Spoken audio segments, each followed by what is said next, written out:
जनवरी 9 हमारे प्रतिदिन की रोटी मिनिस्ट्रीज की ओर से आप सभी सुनने वालों को नमस्कार। आज के हमारे संदेश का शीर्षक है गिनने से परे प्यार।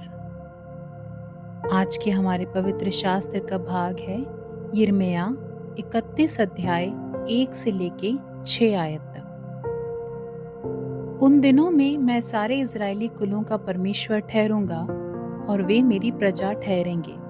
यहोवा की यही वाणी है। यहोवा यूं कहता है, जो प्रजा तलवार से बच निकली उन पर जंगल में अनुग्रह हुआ। मैं इज़राइल को विश्राम देने के लिए तैयार हुआ। यहोवा ने मुझे दूर से दर्शन देकर कहा है, मैं तुझसे सदा प्रेम रखता आया हूँ, इस कारण मैंने तुझ पर अपनी करुणा बनाए रखी है।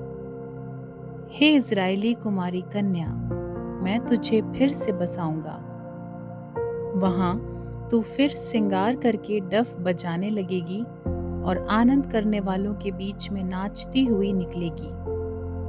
तू शोमरोन के पहाड़ों पर अंगूर की बारियां फिर लगाएगी और जो उन्हें लगाएंगे वे उनके फल भी खाने पाएंगे।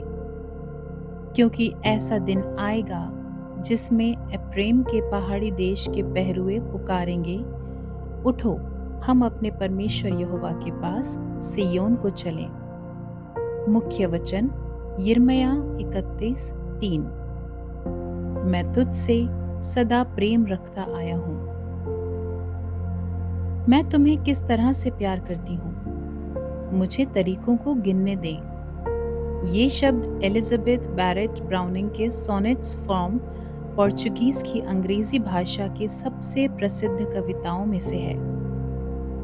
उन्होंने इन्हें शादी से पहले रॉबर्ट ब्राउनिंग को लिखा था और वो इतने प्रभावित हुए कि उन्होंने उन्हें अपनी कविताओं का पूरा संग्रह प्रकाशित करने के लिए प्रोत्साहित किया।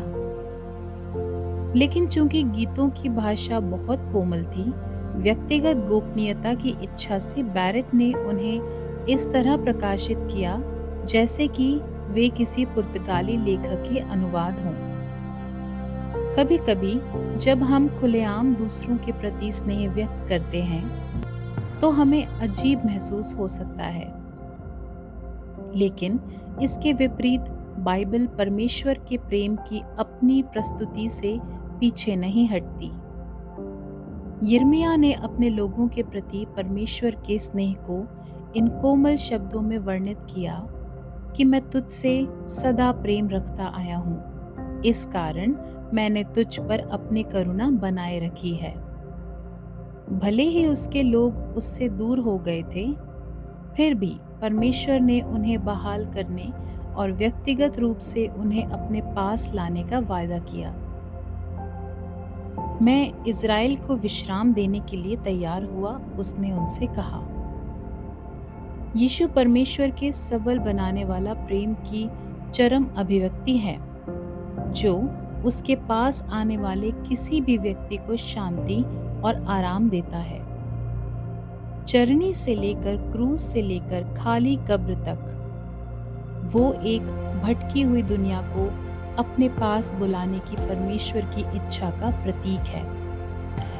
बाइबल को शुरू से अंत तक पढ़ें और आप बार बार परमेश्वर के प्रेम के तरीके गिनेंगे, लेकिन वे शाश्वत हैं। आप कभी भी उनके अंत तक नहीं पहुंचेंगे। ऐसे कौन से तरीके हैं जिनसे परमेश्वर ने आपसे प्रेम किया है?